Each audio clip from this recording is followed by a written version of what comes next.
शाम 7:30 बजे BJP headquarters में प्रधानमंत्री जाएंगे और आपको बता दें 6 बजे पार्टी दफ्तर पहुंचेंगे जेपी नड्डा बीजेपी अध्यक्ष और जाहिर बात है स्वागत के लिए प्रधानमंत्री के पहले पहुंचेंगे और रात 9 बजे देश भर में बीजेपी जश्न मनाने वाली है। हर ब्लॉक और मंडल में बीजेपी का जश्न होगा। तो बड़ी खबर आपको बता दें, प्रधानमंत्री नरेंद्र मोदी जिस तरह से हरियाणा की जनता ने साथ दिया बीजेपी का, तीसरी बार सरकार बनने जा रही है, जो कि अभी लग रहा है कि ये नतीजों में तब्दील होने वाले हैं रुझान, और ऑलमोस्ट कई जगह तो नतीजे आ भी गए हैं। 7:30 बजे, अब से कुछ देर बाद शाम 7:30 बजे बीजेपी मुख्यालय में जाएंगे प्रधानमंत्री नरेंद्र मोदी और उनके स्वागत के लिए पहले ही बीजेपी अध्यक्ष जेपी नड्डा शाम 6 बजे पहुंच जाएंगे और रात 9 बजे जो प्रोग्राम है, अभी तक देश भर में जश्न मनाएगी बीजेपी। जिस तरह से शानदार तरीके से जीत दर्ज करने की ओर बढ़ रही है बीजेपी, हर ब्लॉक और मंडल में बीजेपी का जश्न मनाया जाएगा। ये बड़ी खबर हम आपको बता दें। तो देखिए, बीजेपी ने पूरी तैयारी यहाँ पर कर ली है। अगर अमरीश जी हमारे साथ जुड़े, अमरीश जी आपका ही मैं रुख करना चाहूंगी। ये बीजेपी ने तो पूरी तैयारी कर ली है, प्रधानमंत्री नरेंद्र मोदी का कार्यक्रम तय हो गया है, लेकिन आप तो मानने को ही तैयार नहीं है। अभी भी कह रहे हैं नंबर बदलेंगे। बदल सकता है जब तक इलेक्शन कमीशन अब फाइनल नहीं आ जाता तक। आप गारंटी लेंगे कि नहीं बदलता है एक भी सीट? आप गारंटी लेंगे? मुझे बताइए। अब इतना तो भविष्यवेत्ता तो मैं हूं नहीं, मुझे पहले ही सुबह 9 बजे तक क्या आप लोगों को या बीजेपी के प्रवक्ताओं को जो सुनिए ना, मैं कह रहा हूं अभी कैसे ले लूंगा, उसके लिए ले लूंगा। अभी मैं क्या कह रहा हूं, और अब यहाँ नहीं आ रहे तो आप चुनाव आयोग को कहीं ना कहीं जिम्मेदार ठहरा रहे हैं। मेरा तो सिंपल सा सवाल है। बात कर रहा हूं जो भी, तो पहले सवाल कर ले, मुझे जवाब तो देने दें। आप लोगों में 9 बजे तक इतना कॉन्फिडेंस था और बीजेपी प्रवक्ताओं में था क्या इतना कॉन्फिडेंस जितनी कॉन्फिडेंस आप दिखा रहे हैं? मैं कह रहा हूं जो भी रिजल्ट है वो मेरे और आपके कहने मानने से होगा नहीं, डिक्लेयर हो जाएगा। हार होती है हरियाणा में, वही साथ ही साथ जम्मू कश्मीर में हम जीत रहे हैं, उस पर आप लोगों ने, मैं आधे घंटे से आपके डिबेट में हूं, एक शब्द आप दोनों एंकर या किसी भी हमारा काम हम पे छोड़ दीजिए ना अमरीश। देखिए, हम पर हमले करने छोड़ दीजिए।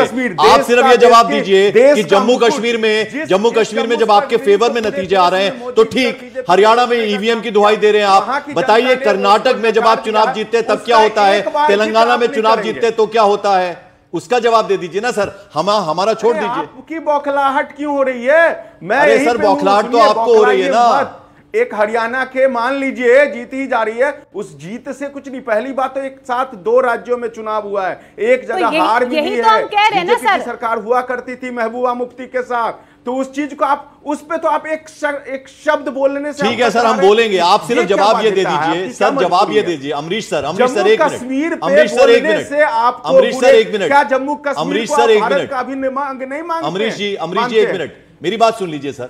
जम्मू कश्मीर में आपको जीत मिल रही है, हम आपको उसकी बधाई दे रहे हैं, लेकिन हरियाणा में आप ईवीएम का मुद्दा उठ गया। कितने आप अपने सीने पे हाथ रख के बताइए, 20 आधे घंटे के प्रोग्राम में आपने जम्मू कश्मीर का नाम कितने बार? जम्मू कश्मीर का नाम हम ले रहे हैं सर, स्टार्टिंग से ले रहे हैं। आपने नहीं सुना तो बीच में कांटेक्ट टूटा था हमारा आपके साथ, हमने सवाल किया था बीजेपी से सर, बीजेपी से अमरीश ये सवाल किया था हमने। आप ये जवाब दीजिए, कर्नाटक में आप जीतते तो ईवीएम ठीक, तेलंगाना में आप चुनाव जीतते तो ईवीएम ठीक, मुझे कोई दिक्कत नहीं है। हिमाचल में आप चुनाव जीतते तो ईवीएम। कब बोला ईवीएम? अभी एक शब्द यूज किया सर, चिट्ठी लिखी गई है इलेक्शन कमीशन को, चिट्ठी अगर निकाल के दिखते जो जहां पे आप जिस कोर्ट में जाना मेरे साथ जा सकते हैं। मैंने एक शब्द इस 30 मिनट में सर इलेक्शन कमीशन को चिट्ठी लिखी गई है, डिले हुआ है, काउंटिंग डिले हो रही है। तकलीफ मैं समझ सकता हूं। अरे हमारी तकलीफ छोड़िए सर, कॉन्फिडेंस सर आप हमारी तकलीफ छोड़िए, आप अपनी बात करिए सर, आप अपनी बात करिए सर। तो आपकी ही बात कर रहा हूं। क्या आपके नजर में जम्मू कश्मीर इस देश का अभिन्न अंग नहीं है? बिल्कुल है, बिल्कुल है। उसकी बधाई हम दे रहे हैं। आपको नहीं रखता? उसकी बधाई हम आपको दे रहे हैं। तो बीजेपी की एक हार के अब लोग के बारे में उसकी भी बात कीजिए ना। आप इतने क्यों बौखला रहे हैं? एक जगह जीते हैं तो एक जगह हमारी बौखलाहट तो सर आप में नजर आ रही है। नहीं बंधु, आप में है बौखलाहट दिख रही है, मैं वैसे ही हूं। आपने आधे घंटे में सुबह जलेबियां बट रही थी, सुबह जलेबियां बट रही थी, धीरे धीरे वो जलेबियां गायब हो गई सर। आपने देश के मुकुट का, देश का वो अभिन्न हिस्सा जिसके बारे में सर अब रट पकड़ लिया। प्रदीप जी जवाब दीजिए ना। देखिए प्रदीप जी, अगर कर्नाटक, तेलंगाना और हिमाचल में कांग्रेस जीत जाती है तो सब ठीक। हरियाणा में अगर तीसरी बार बीजेपी जीत रही है तो कह रहे हैं कि पहली बात आप डिले क्या हो रही बोलने है। की कोशिश कर रहे हैं? प्रदीप जी जवाब हमने दीजिए कब please। बोला? अभी सर तक मैंने सुन एक लिया, आप शब्द तो बस नहीं बोला, मुझे एक ही रट लगाए हुए हैं सर। गलत अपने चलिए, शब्द मैं मेरे मुंह में मत प्रदीप जी प्लीज। जी, मैं कांग्रेस के मेरे मित्र को सुन रहा था, मैं जवाब दे देता हूं।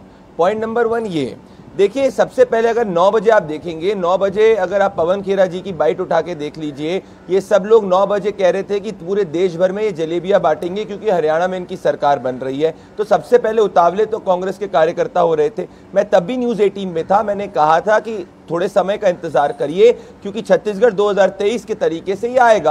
अब हमने ये अनुमान लगाया, इन्होंने कुछ और अनुमान लगाया, हमारा अनुमान सही हुआ तो एटलीस्ट विनम्रता पूर्वक जनता के वर्डिक्ट को तो स्वीकारिए, ईवीएम को तो ब्लेम मत करिए। Point number 1। अब मैं आना चाहता हूं जम्मू कश्मीर। ग्रेशियसली हम जम्मू कश्मीर की बात नहीं कर रहे हैं या घाटी की बात नहीं कर रहे हैं, बहुत वहां पर बीजेपी gracefully किस कर रहा हूं। तरीके से कर रही है। आप जरा वो जवाब भी दे दीजिए इन्हें ताकि इन्हें लगे कि ऐसा नहीं हो रहा है जो ये सोच रहे हैं। मैं दे देता हूं। देखिए देखिए, जम्मू कश्मीर में भी अगर मैं फैक्चुअली जवाब देना चाहता हूं अमरीश जी को। अमरीश नहीं है, he is a better spokesperson. अरे अमरीश जी देन यू। कांग्रेस जी दिक्कत यही होती है कि अगर कांग्रेस के मेरे मित्र, मैं बिल्कुल बढ़िया हूं, आप कैसे हैं जी? मैं भी ठीक हूं।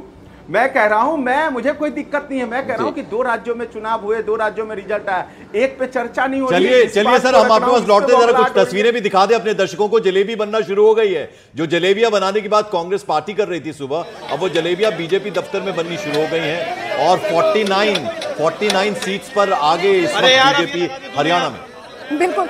और पंकज, ये भी दिलचस्प है, पहले लड्डू बनते हुए हम देखते थे, लेकिन इस बार जो है राजनीति का सेंटर जो है जलेबी बन गया। और अब देखिए बीजेपी के दफ्तर में किस तरीके से जलेबियां बनती हुई नजर आ रही हैं। ये गोहाना की जलेबियां है, जीत की जलेबियां है, क्योंकि बीजेपी के दफ्तर में जश्न का माहौल जो है वो हमने देखा कि किस तरीके से 12 बजे के बाद जो है कार्यकर्ताओं में एक अलग उत्साह नजर आया। और आप देखिए अब जलेबी बनती हुई नजर आ रही है, मुंह मीठा एक दूसरे का करते हुए नजर आ रहे हैं, जीत की बधाई देते हुए नजर आ रहे हैं। लेकिन इस बीच कुछ फैक्टर्स भी हमको समझने होंगे कि आखिर बीजेपी की बड़ी जीत के फैक्टर्स क्या रहे हैं। क्या कांग्रेस से वो दलित वोट जो है वो छिटक गया है? क्या एकजुटता जो होनी चाहिए थी ग्राउंड जीरो पर, वो लास्ट मूवमेंट तक कुमारी सैलजा, भूपेंद्र सिंह हुड्डा भले ही वो मंच पर एक साथ आए, लेकिन वो वोट बैंक जो है या वो फैक्शनिज्म का जो फैक्टर है वो कहीं ना कहीं हावी रहा है कांग्रेस पर। हालांकि देखिए कांग्रेस प्रवक्ता यहाँ पर नाराजगी जताते हुए नजर आ रहे हैं बार बार। लेकिन अमरीश जी,